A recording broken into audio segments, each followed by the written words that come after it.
I'm Scott Weichel. You're listening to My Kind of Country. In his 50 years plus career, Leroy VanDyke has charted more than 500 songs, dozens of them making the top 10 charts. His record of Walk On By was named by Billboard magazine as the biggest country single of all time. And also his big song, The Auctioneer, sold over 2.5 million records, and his many, many other hits in a stellar career in country music. It's my pleasure to welcome Leroy VanDyke to My Kind of Country. Thank you so much. Well, it's a pleasure to have you on the show. Well, I'm glad to be with you. I hope it's a little bit warmer up there than it has been this winter. Yeah, I know. Well, it's a little warmer, but it can get warmer yet. But I think we're on the backside of it now. Yeah. Well, my goodness. Of course, let's talk about the first things that catapulted you into fame, and that was The Auctioneer. Tell me about when that record came out. It came out on the 15th of September of 1956. Actually, I wrote the song when I was in Korea about 3 years before that. Got back from Korea, and I was working for a newspaper, and I entered a talent contest in Chicago, which I lost. I think I placed about third, but before I got out of the studio, the phone was ringing. Within 2 weeks, we had the record out. Within 3 months, we'd sold 1 million records. Wow. In 3 months. That's amazing. Yeah. Especially for back then. You know, folks, you have to take into account we didn't have the internet and all that kind of stuff back then, so that'd be selling like 5 million in today's market. Well, it was a different ball game then. There's a different way of exposing people to the music today. What you're doing today reaches all over the world, but back then, the records would start on one of the major stations somewhere and gradually eat its way across the country. And it could happen very fast, or it could take a while to do it. Yep. My, how times have changed, huh? Yeah, they really have.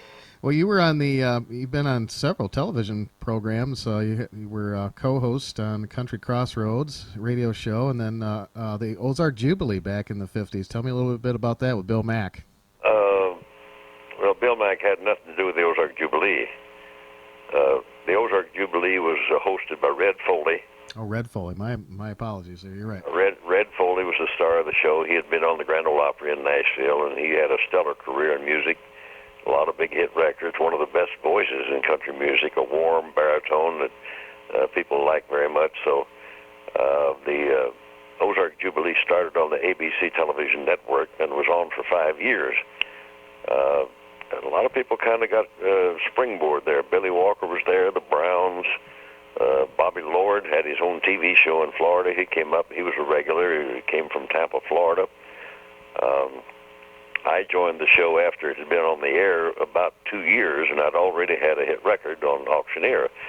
But it was 3 very, very good years because the Ozark Jubilee was a good springboard and exposure. It was a good training ground because there was no such thing as videotape. It was live to your living room, and if you made a mistake, that's the way they saw it at home. So we had to learn to do it right the first time, and of course it was a great thing to study the style of Red Foley. Oh, sure.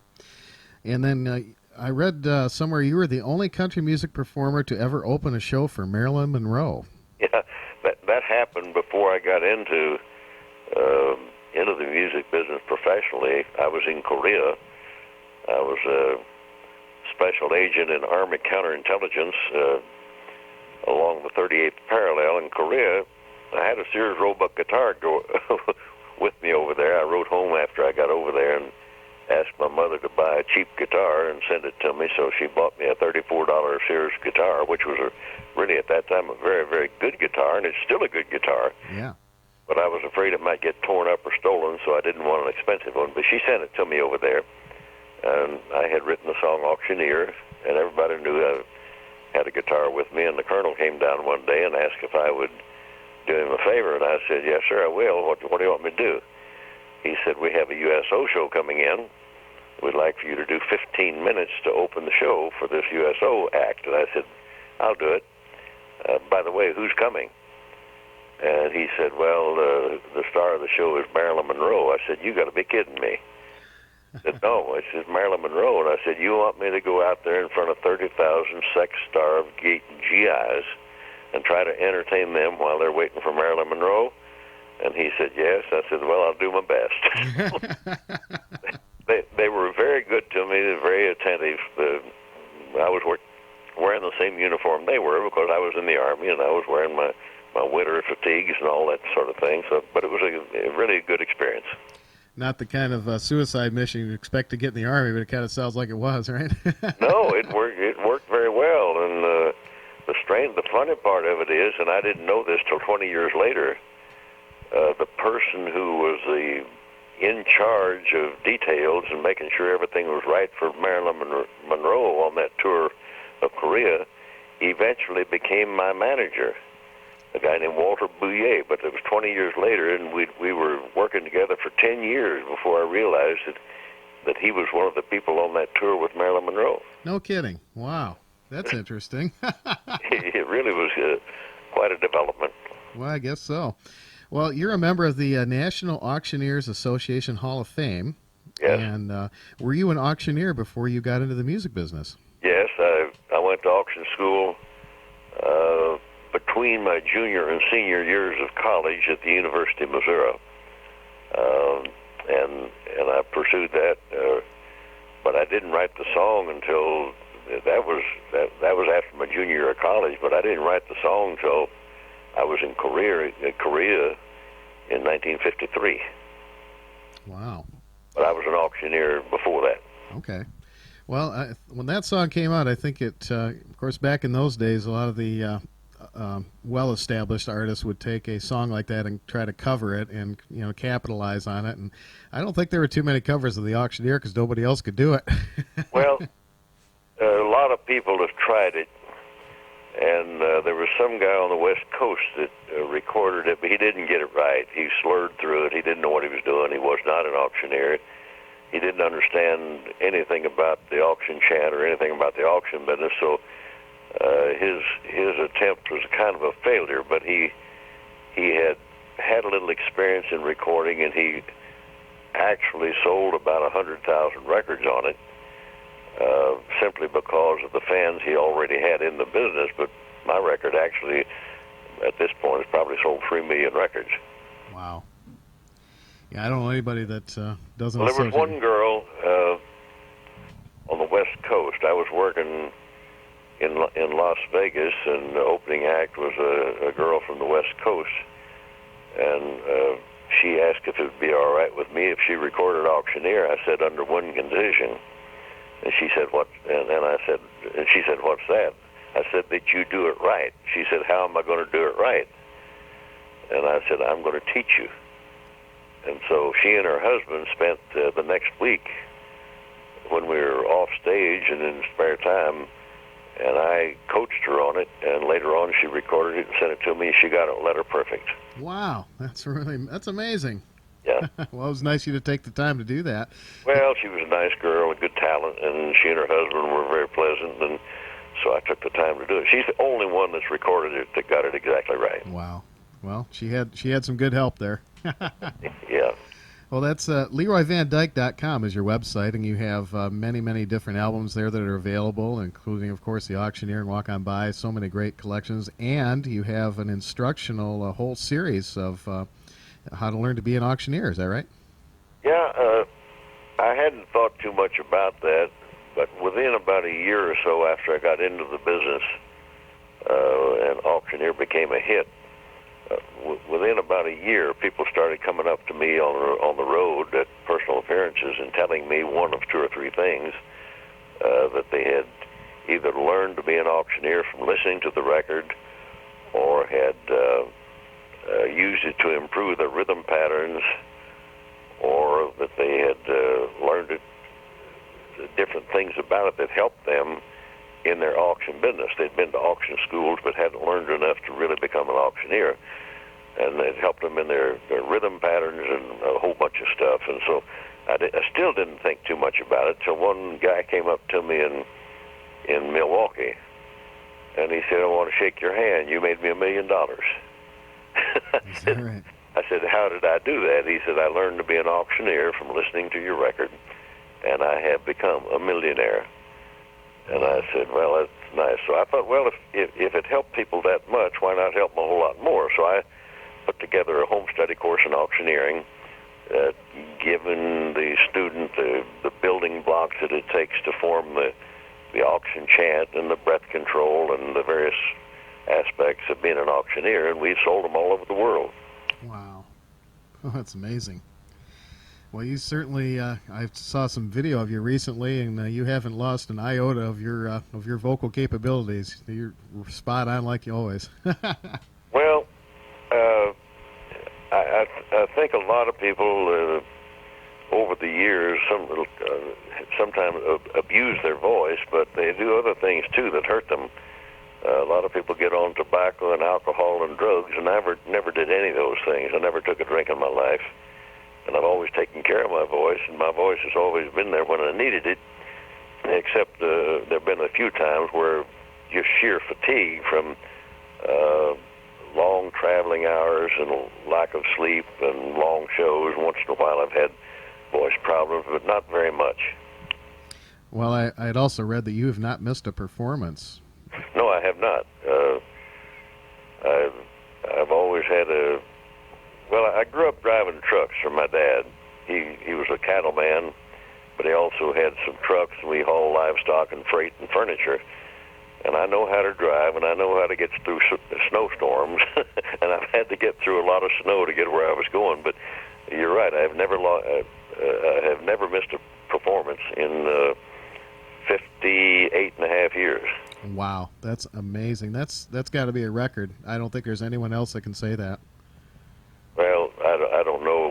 I haven't done a survey, but I doubt if there are many people that can say that. I don't think I've ever heard that. That is truly amazing. Well, folks, if you go see Leroy VanDyke, you can guarantee he's going to be there, and he's going to give you one heck of a great show. That's for sure. Gladys runs our business down here, and she takes care of all the business, all the bookings, and everything connected with it. And she tells the buyers, she said, well, if he doesn't show up, the first place you look is the morgue, because if he's alive, he'll be there. That's for sure. Well, you're doing a lot of touring with a show called the Country Gold Tour. Tell me a little bit about that. Well, the Country Gold Tour is my wife's brainchild. Years ago, we'd play a county fair or some venue, and they would like what we did. They'd bring us back the next year, and maybe the next year, and finally, I remember one of those. They said, "Well, we can't bring you back every year. What do you have that's a little different that we could do?" And she said, "Well, you could bring in a Country Gold Tour." And they said, "What's a Country Gold Tour?" Well, by definition, the Country Gold Tour is a package show made up of performers that have had million-seller records or massive television exposure, or in some cases they're just so good you can't ignore them, and she'll put somebody on like that. But she packages these shows made up of well-known name stars. My band backs them up. I carry a 7-piece band, and we have no designated star of the show. Everybody on the show is a star, and I open the show because it's our show. Then I walk off stage, and I come back, and I introduce the rest of the acts. I act as the MC for the rest of the acts, and my band backs them all. Mm-hmm. It's called Country Gold Tour, and we've had those in about 25 different states and 4 foreign countries. It's a very successful type of show, no downtime because there's only one band. And we play everything from private events to county fairs, state fairs, performing arts centers, any kind of a show there is, we've played. That's pretty amazing. You know, I was privileged to see that show a few years ago, and it was quite an amazing thing to see all that talent on one single stage, you know. And it's a smooth show. There's no downtime and no glitches and no train wrecks. That's for sure. And, of course, that information is also on LeroyVanDyke.com, and I highly encourage you to check that out because, man, you have, my goodness, Stonewall Jackson, Joe Stampley, Mo Bandy, there's so many of the big names that are on this show, and it's if you get a chance, go see it, without a doubt. Well, I know we don't have a lot of time, but there's so many great songs that I like by yours, but I got to ask you about one of them because it's my favorite song that you do, and I got to hear the story behind it before I let you go. And it's called If a Woman Answers.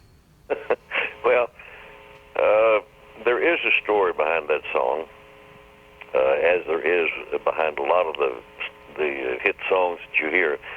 You remember the song "Walk On By" that I recorded in 1961. Mm-hmm. It sold about 3 million records, and that's the one that Billboard magazine designated as the biggest country single of all time, based on number of plays, number of sales, and the number of weeks in the charts. It stayed in the charts for 42 weeks. But it came time to record again, and we were having trouble trying to find a suitable follow-up song. Shelby Singleton and I and Jerry Kennedy with Mercury Records, we'd been looking for several days or weeks trying to find a song, and then Shelby called a friend of his in New York that was part of a man and wife songwriting team, and asked and sent them a copy of "Walk On By," and asked if they could write a follow-up to that song. And so that was a specific requested follow-up contract song that was written by people in New York to follow up "Walk On By." It's called "If a Woman Answers, Hang Up the Phone." It's a classic triangle song in country music, and Rush Limbaugh, some while back, designated that as the Bill Clinton theme song. Well, I've always liked it.